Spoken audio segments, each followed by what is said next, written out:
Hello friends, मैंने यह video खास तौर पर कक्षा 10 के विद्यार्थियों के लिए तैयार किया है जो कि उनका अगला पेपर सोशल साइंस का है। तो बच्चों, मैंने इस वीडियो में आपकी सोशल साइंस के ऐसे चुनिंदा प्रश्नों को तैयार किया है जो कि इस परीक्षा में निश्चित रूप से पूछे जाएंगे। यानी आप इतने ही प्रश्न तैयार करके जाएंगे और निश्चित रूप से इन्हीं प्रश्नों में से आपके 99% प्रश्न पूछे जाएंगे। तो बच्चों, अधिक समय न लेते हुए हम देखते हैं कुछ चयनित किए गए आपकी सब्जेक्टों से प्रश्न। बच्चों, मैंने इस वीडियो में केवल प्रश्न ही आपको बताए हैं और इन्हीं प्रश्नों के आधार पर आपको तैयारी करके जाना है। यानी आपको इसके उत्तर अपनी कॉपी से देखकर याद करने हैं। ठीक है, तो सबसे पहले हम देख लेते हैं हमारा जो पहला खंड है इतिहास और भूगोल से। ठीक है, तो इतिहास का देखिए यहाँ पर देखते हैं मॉडल पेपर का संपूर्ण जो प्रश्न है वही, यानी निश्चित रूप से इन्हीं प्रश्नों में से, एक बार पुनः रिपीट कर रहा है कि इन्हीं प्रश्नों में से ही पूछे जाएंगे। तो सबसे पहले बच्चों देखते हैं, बहुत ही शॉर्ट में हम आपको समझाएंगे कि जर्मनी का एकीकरण कब और कैसे हुआ था। इस प्रश्न को जरूर से जरूर देख लेंगे, बिल्कुल शॉर्ट क्रम में देखना है आपको कि जर्मनी का एकीकरण कब और कैसे हुआ था। ठीक है, इसके साथ साथ दूसरा हमारा प्रश्न इतिहास में है कि भारत में राष्ट्रवाद के उदय के प्रमुख कारण क्या थे, या 3 प्रमुख कारणों की विवेचना कीजिए। यानी आपका बिंदु यही होगा, इससे हटकर 1-2 बिंदु पूछे जा सकते हैं, लेकिन प्रश्न का जो प्रारूप होगा बच्चों वह है यही होगा कि भारत में राष्ट्रवाद के उदय के प्रमुख कारण क्या थे, या भारत में राष्ट्रवाद का उदय कैसे हुआ। बात तो वही है।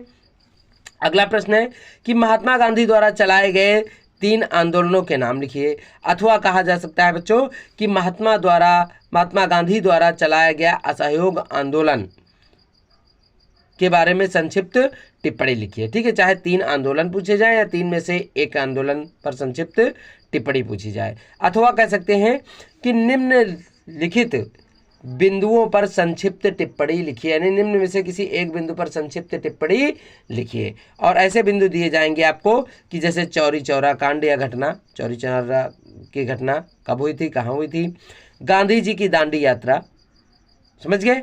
तो इस प्रकार 2 बिंदु दे दिए जाते हैं, 2 बिंदु, और इन दोनों का या तो कम से कम 40 शब्दों में आपको संक्षिप्त टिप्पणी लिखनी होती है। ठीक है, तो और इसके साथ साथ देखिए एक और प्रश्न यहाँ पर दिया गया है कि वैश्विक आर्थिक महामंदी के किन्हीं 3 कारणों का उल्लेख कीजिए। ठीक है, वैश्विक आर्थिक महामंदी के किन्हीं 3 कारणों का उल्लेख कीजिए, या वैश्विक आर्थिक महामंदी किन कारणों के से भारत में फैली थी। ठीक, तो अब देखिए बच्चों, जो हमारा इतिहास है उसमें निश्चित रूप से बस इतने ही प्रश्न में से पूछा जाएगा। इसके अतिरिक्त आपके जो बहुविकल्पीय प्रश्न हैं वो आपको आपकी किताब से या उसका वीडियो हम कल तक आपको प्रोवाइड कर देंगे। ठीक है, लेकिन जो आपके विस्तृत उत्तरीय प्रश्न है निश्चित रूप से इन्हीं 4 प्रश्नों में से ही पूछे जाएंगे। आगे बच्चों देखते हैं हमारा जो अगला खंड है वो है भूगोल का। ठीक है, अब भूगोल में मैंने कुछ प्रश्नों को ज़्यादा ले लिया है यहाँ पर, लेकिन लगभग सरल है प्रश्न। जैसे भूक्षरण रोकने के कोई 3 उपाय लिखिए, भूक्षरण रोकने के कोई 3 उपाय लिखिए। और अगला है कि मृदा अपरदन से क्या अभिप्राय है, मृदा अपरदन से क्या अभिप्राय है। भारत में पाई जाने वाली 3 प्रकार की मिट्टियों के नाम लिखिए। देखिए बहुत ही सरल प्रश्न है बच्चों। फिर जैव विविधता का क्या अर्थ है, चिपको आंदोलन क्या है या कहाँ शुरू हुआ था, जल दुर्लभता क्या है, या चावल की खेती के लिए उपयुक्त भौगोलिक दशाओं का वर्णन कीजिए।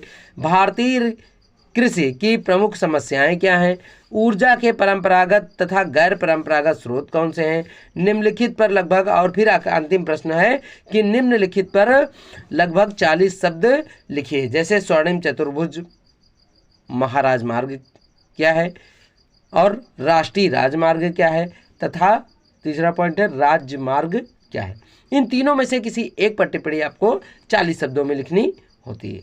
ठीक है, तो बच्चों ये जितने भी भूगोल के प्रश्न हैं बहुत ही सरल हैं, इनको केवल एक बार आपको मन से देख लेना है, बस आपको निश्चित रूप से ये रट जाएंगे। ठीक है, जिसमें से कुछ महत्वपूर्ण प्रश्न जैसे भूक्षरण रोकने के उपाय, मृदा अपरदन, ठीक है, उसके बाद में चिपको आंदोलन क्या है, चावल की खेती के लिए उपयुक्त, जो हमारा दिया गया चावल की खेती के लिए उपयुक्त है ना, या चिपको आंदोलन, और मृदा अपरदन है, भूक्षरण है, ये बहुत ही महत्वपूर्ण प्रश्न है। ठीक है, ऊर्जा के परंपरागत तथा गैर परंपरागत स्रोत कौन से हैं, और राष्ट्रीय राजमार्ग NH-42। ठीक है, ये इतने प्रश्न निश्चित रूप से बहुत ही महत्वपूर्ण है।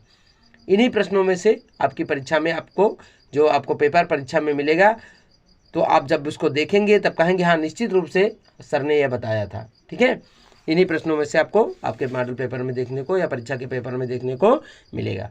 अब बच्चों हम देखते हैं हमारा जो तीसरा खंड है वो है नागरिक शास्त्र। ठीक है, देखते हैं बच्चों तीसरा खंड नागरिक शास्त्र। नागरिक शास्त्र से कौन कौन से प्रश्न हमारे पूछे जा सकते हैं या आपकी परीक्षा में आने के आसार बने हुए हैं।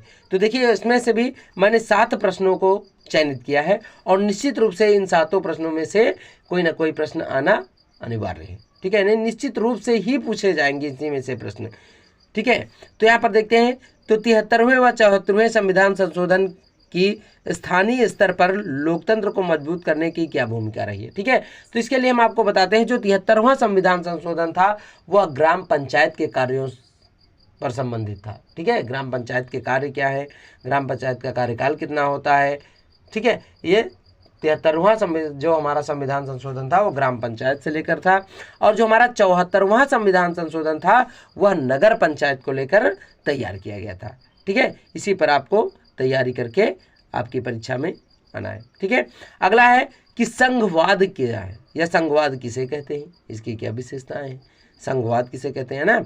और अगला प्रश्न है कि विकेंद्रीकरण क्या है। विकेंद्रीकरण, केंद्रीकरण दूसरी चीज है बच्चों, लेकिन विकेंद्रीकरण क्या है इसको परिभाषित कीजिए। ठीक, और चौथा प्रश्न है कि भारतीय संविधान की संघीय व्यवस्था क्या है। भारतीय संविधान की संघीय व्यवस्था क्या है, इसकी विशेषताएं लिखिए।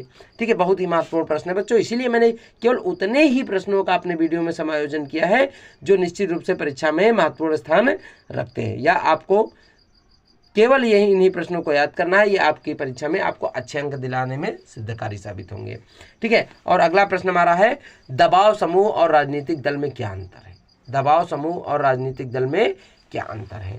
और इसी प्रकार छठा प्रश्न है कि लोकतंत्र का अर्थ और इसकी परिभाषा तथा विशेषताएं लिखिए। ठीक, लोकतंत्र का अर्थ, परिभाषा और इसकी विशेषताएं लिखिए।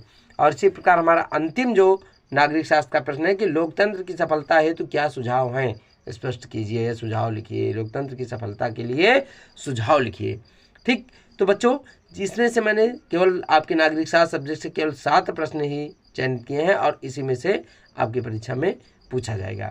एक बार बच्चों वीडियो देखने के बाद ठीक है पढ़ लेना, और उसके बाद में जब आपको पेपर मिलेगा तब आप निश्चित रूप से यह कहेंगे परीक्षा हॉल में बैठकर कि हाँ या सर जी ने ये प्रश्न बताए थे, और निश्चित रूप से इसमें से ही लगभग प्रश्न आए।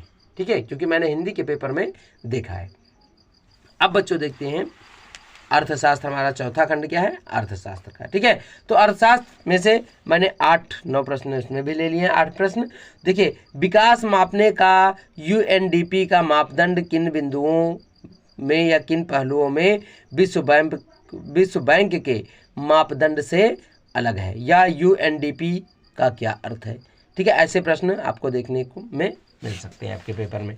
ठीक है, और राष्ट्रीय आय और प्रति व्यक्ति आय में क्या अंतर है। देखिए बहुत ही महत्वपूर्ण प्रश्न है इसमें से, राष्ट्रीय आय किसे कहते हैं और प्रति व्यक्ति आय में क्या अंतर है। ठीक है, फिर एक ये जो प्रश्न लगातार परीक्षा में रिपीट हो रहा है कि महात्मा गांधी राष्ट्रीय ग्रामीण रोजगार गारंटी योजना अधिनियम 2005 का क्या उद्देश्य है। ठीक है, या मनरेगा 2005 क्या है, ऐसा पूछा जा सकता है। ठीक है, अगला है हमारा प्रश्न बच्चों कि आर्थिक गतिविधियों के 3 क्षेत्रक कौन कौन से हैं। आर्थिक गतिविधियों के 3 क्षेत्रक कौन कौन से हैं, और इसी क्रम में विश्व व्यापार संगठन क्या है, ये भी प्रश्न है। वैश्वीकरण क्या है, बहुत ही महत्वपूर्ण प्रश्न, वैश्वीकरण क्या है, इसके प्रभावों का वर्णन कीजिए। तथा भारत में उपभोक्ता आंदोलनों की शुरुआत किन कारणों से हुई। भारत में उपभोक्ता आंदोलनों की शुरुआत किन कारणों से हुई, ये भी। और इसके साथ साथ एक प्रश्न अंतिम है हमारा, जो हमारा इकोनॉमी है, इसमें से जैसे लिखा निम्न पर लघु टिप्पणी लिखिए। मैंने बताया आपको टिप्पणी बहुत छोटी शब्दों यानी 40 से 50 शब्दों में लिखनी है, जिसमें से सबसे महत्वपूर्ण टिप्पणी है आपकी कोपरा क्या है, कोपरा 1986 क्या है। ठीक है, और मानक उत्पादों में कमी की समस्या का वर्णन कीजिए। तो इन दोनों में से किसी एक पर लघु टिप्पणी लिखनी है। ठीक है, तो बच्चों एक बार पुनः वीडियो को विराम देने से पहले आपको बताना चाहेंगे कि जितने प्रश्न मैंने आपको अपने वीडियो में प्रोवाइड किए हैं, निश्चित रूप से इनको एक बार देख लेना ढंग से, और आपकी परीक्षा में जब आपको प्रश्न पत्र मिलेगा तो आपको इनमें से अधिकतर प्रश्न यानी लगभग यही प्रश्न आपको आपके मॉडल पेपर में देखने को मिलेंगे। और बच्चों जो आपके शॉर्ट प्रश्न और जो ऑप्शनल प्रश्न होंगे वो हम अपने अगले वीडियो के माध्यम से आपको प्रोवाइड कर देंगे। धन्यवाद।